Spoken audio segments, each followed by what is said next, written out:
ilegal kian marak saja dijual di pasaran. Kita akan lihat bagaimana peredaran obat-obatan ilegal di sejumlah pasar ibu kota. Sepintas, toko-toko ini tampak seperti toko obat biasa.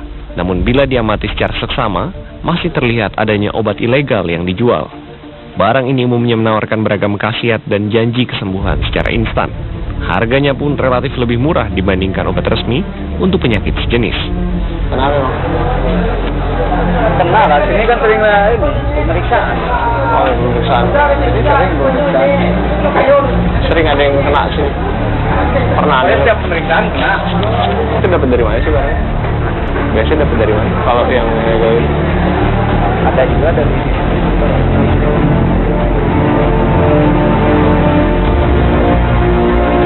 penjualan obat ilegal juga marak di situs internet. Sejumlah situs menawarkan obat-obatan ini dengan tampilan menarik. Peminat obat ilegal ini hanya perlu memilih gambar dan menghubungi nomor penjual. Transaksi dilakukan lewat transfer rekening dan penjual kemudian mengirimkan barang pesanan lewat pos. Kini penjualan dari obat-obat ilegal tidak hanya dilakukan secara konvensional, tapi juga lewat situs-situs internet.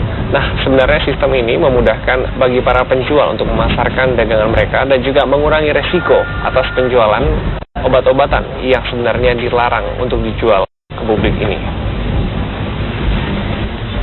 Menurut Badan Pengawas Obat dan Makanan, ilegal atau tidaknya obat itu sebenarnya dapat dilihat dari izin edar maupun izin produksi yang ada pada kemasan. Izin ini diperoleh dari serangkaian pengujian.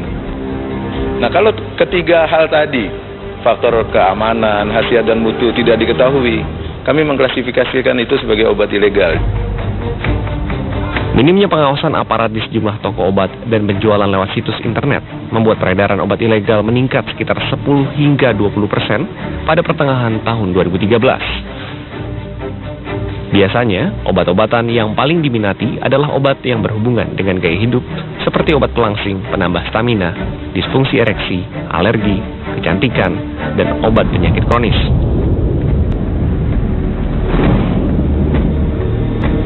Ya, penjualan obat ilegal memang laku di pasaran, tapi sebenarnya obat-obatan itu justru membahayakan penggunanya. Penggunanya bisa mengalami denyut jantung meningkat, gangguan ginjal, sulit tidur, dan lain-lain. Lalu apa kata masyarakat? Sadarkah mereka akan peredaran obat ilegal dan bahayanya? nggak tahu, nggak ngerti. Iya, jadi tuh kalau mau ada razia datang, dia udah buru-buru serentak nutup satu persatu, udah saling ngontek gitu. Jadi nggak sampai ke berantas. Sampai sekarang pun masih marak istilahnya tuh. Ilegal nggak sih, Mas? Kayaknya belum pernah ada, kalau di daerah sini nggak ada. Kayaknya gitu. Tapi nggak tahu juga sih. BPOM telah melakukan sejumlah upaya. Misalnya, upaya penghangusan obat-obatan ilegal yang diperoleh dari sejumlah razia. Namun obat ilegal tetap saja marak di pasaran. Sistem pengawasan itu kan tidak bisa pemerintah sendiri. Pelaku usaha juga melakukan pengawasan, produknya harus bermutu dan sebagainya memenuhi ketentuan. Dan yang tidak kalah penting adalah masyarakat.